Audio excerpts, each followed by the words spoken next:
Hey guys, it's Trevor Laird here, and welcome back to Nimera Talk. Now, of course, last week we had the AMA, so we're going to start ripping apart those questions and getting as much information as we can. We also had a dev update released this week that did a bunch of changes to the swap, so we'll look at those, go over the exchange markets, and then, of course, guys, we're going to give away 2 giveaways of $25 worth of Nion. So let's not delay anymore, and let's get started.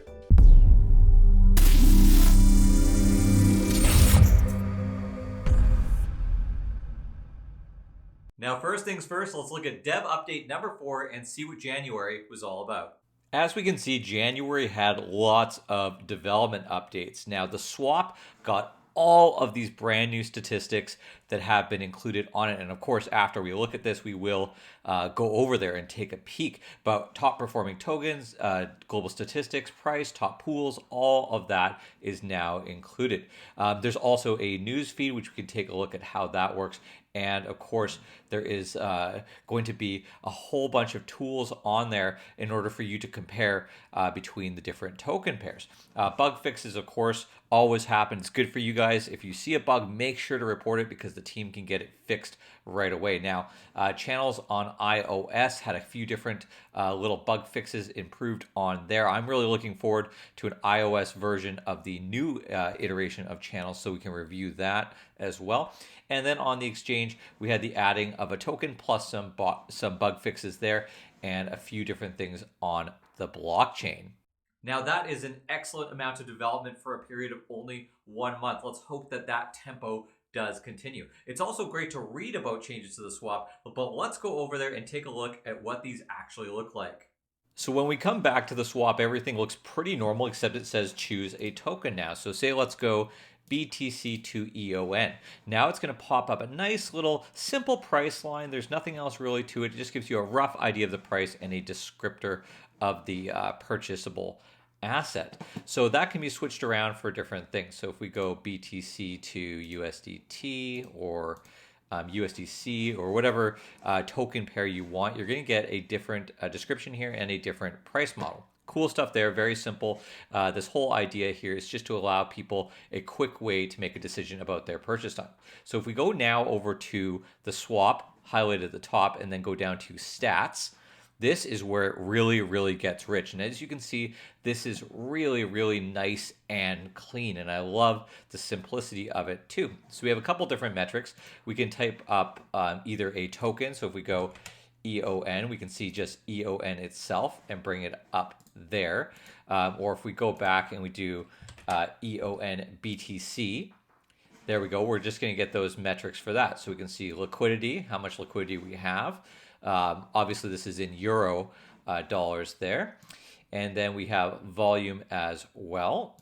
And then we have the price versus BTC. And then we have the price the other way inversely. Okay, so it shows here at the swap, it's fairly equivalent to about the million EON per BTC level there. We could also see liquidity, volume, and fees at the bottom and the different transactions that happen within it. All good stuff there. Now, if we go backwards here, we're going to see some general statistics. So we have here different time ranges we can pick for that, as well as total fees paid across the entire swap program. Now, this, I'm going to see this is all time here going back to the beginning. And of course, this shows a big increasing trend during the contest and some fairly steady up and downs throughout the month. Another spot here is to see the top tokens. So this one's pretty interesting. We could see data by price, by fee, by volume, by liquidity. And then it's going to show us some different tokens down there depending on which stat that we do pick. So all in all, a very good job here from the team to add all of these different new ways for us to track what is happening on the swap, including a live feed here of everything that's happening across every single pair. Now, I think at the top here, the actual tokens and pools page is about the same, but we do have all of those new statistics. Now, if we do click one randomly, there we go. If we click one randomly, we can get individual stats for that one as well. So yeah, all in all, pretty cool. There's something really satisfying about smooth transitions between charts. I don't know if I'm just a total nerd about it, but I love what the team is doing with the swap, and hope that that type of smooth metrics continues throughout the exchange as well. Now, guys, we have to quickly talk about the AMA. We had the AMA again with the Nimera CEO, Andrew Zamin, last week.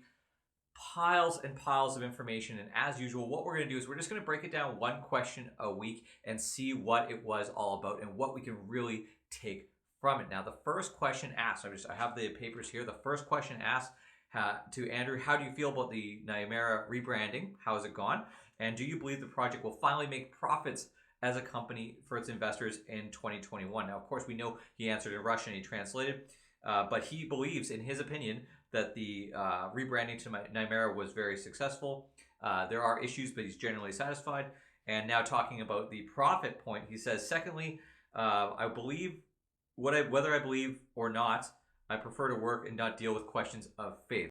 So, of course, he doesn't really want to just play guesswork here. He wants to go by the knowledge he has of the improvements that they plan to do and the effects that they should have. And I think that a lot of that kind of knowledge is summed up in this one line, and I'll read it verbatim. He says, with very high chances, 2021 will bring the rewards for investors who believed in Excudo and now believe in Nimera. And we have reasons for that belief. So pretty good stuff there. I think that the roadmap is really going to be the massive exposure here of everything that we could expect in 2021 and how we believe knowing what the competitors are like out there will affect the price of NIA. Now, I have been an investor in this project since right at the beginning, and of course, we're all looking for that to bear fruit. And I personally believe after all of the AMAs we've done, after all of seeing hiccups throughout the years and different things with legal frameworks and just tons of stuff that's happened in the crypto market alone, right now, the market is primed. We have a good bull run going on, and we have people thirsty for innovation in this field. And I believe that the products that we have coming up in 2021 can definitely achieve that and gain us a huge amount of growth within our community and our investorship and our usership of the products. Well, it is the time of the week to give away some EON/Nion. Nion soon, EON now. It's been a couple weeks, like we said. We give away $25 per week worth of EON to a lucky viewer of this channel. Now, of course, you have to subscribe first and then post your EON address in the comments section of the previous week's video, and then we do a random draw. So, two $25 draws this week. The first one is above me now. If this is your address, you have won $25 worth of EON, and I will be sending that to you in the following week. And again, let's do it. Let's erase that. It's clear. And boom. This is the second one. If this is your address, you are the winner. Same information as before. Congratulations.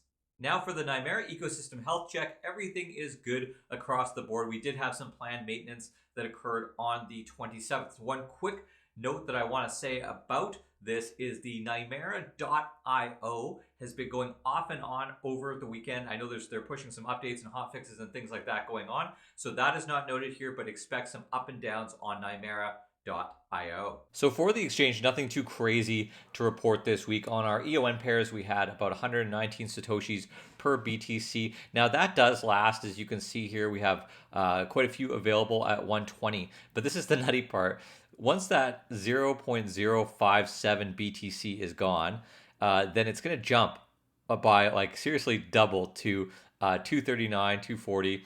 And this is a significant jump there for the value just to bleed through. So there is only a little bit of that cheap EON left on that pair there. Now, if we go over to the euro side, we're still sitting around 7 cents. There is a small amount available for a little bit less than that, about 78 euros worth that you can get at the level of 3.9 cents. But again, after that, it does go up really, really quick, guys. You can see here, if we're talking about 500 euros, just 500 euros being bought worth of EON right now, the price jumps to 10 cents, and then 3 grand after that to 15. This is a very, very thin order book, and the price can jump. On a bigger level, look at this, guys. We're talking about like 5,000 euros here, and it jumps up to the 40 cents. So this is a really huge, unprecedentedly thin book for buying EON. Now, if we look down to the USD side, it's probably fairly similar to that, where it jumps up. Yeah, it's even less, guys, like $500-$600 here, and it jumps up to 29.30 cents. Now, of course, like we saw earlier, the best price you're going to get for EON right now is going to be on the swap, where you can get it for, if you do any sort of significant amounts, you're probably going to pay 3 or 4 cents euro cents for it, because the price does jump really, really quickly, even with $100 being traded there on that. Now, on the global side here, lots has been going on over the last 2 weeks. Of course, we had an excellent rally and recovery for BTC, followed by a standard correction. Now, this normally happens right around the time of the halving. It took us like almost 6 months after to have this really strong bull run for BTC, but what we can look at is amazing. I mean, even seeing it sitting at 62% dominance and $32,000 USD, this is fantastic. Keep in mind, folks, that only a month ago, we were sitting around $20,000 US. This is still a $12,000 US gain on the price of BTC. Even if it settles out at this point and holds there and gains slowly over the year, this is excellent to show that cryptocurrency is here to stay, guys, and this deflationary model is working. Now, of course, like I said, BTC still has major dominance, 62%, around $32,000 at the time of recording this. ETH took a bit of a hit over the last 7 days, and strangely, we see Doge even popping up. So there's lots happening in this field, and it is not converting from a bull to a bear. The bull is definitely going to be holding strong in 2021, especially when we see destabilization in the stock markets and these normal systems that people expect to be strong and steady. Then when you see destabilization in these markets, we have people saying, maybe crypto is not some outlandish way to invest. Maybe that we do have to spread out our risk over top of these new emerging markets. Well, guys and girls, thank you so much for watching. It looks like 2021 is going to be a very awesome year for Nimera, and hopefully we can grow the viewership of not only this channel, but of the usership of the project itself. And seeing what's on the horizon, I definitely think that's possible. Andrew's goal of 10 times our current amount of usership is very, very achievable, and that roadmap is going to be a key thing to attracting people into the project. To support this channel, guys, please like and subscribe. It really does help. And do not forget to put your EON address in the comment section below for your chance to win $25 worth of EON next week. For Nimera Talk, I'm Trevor Lay.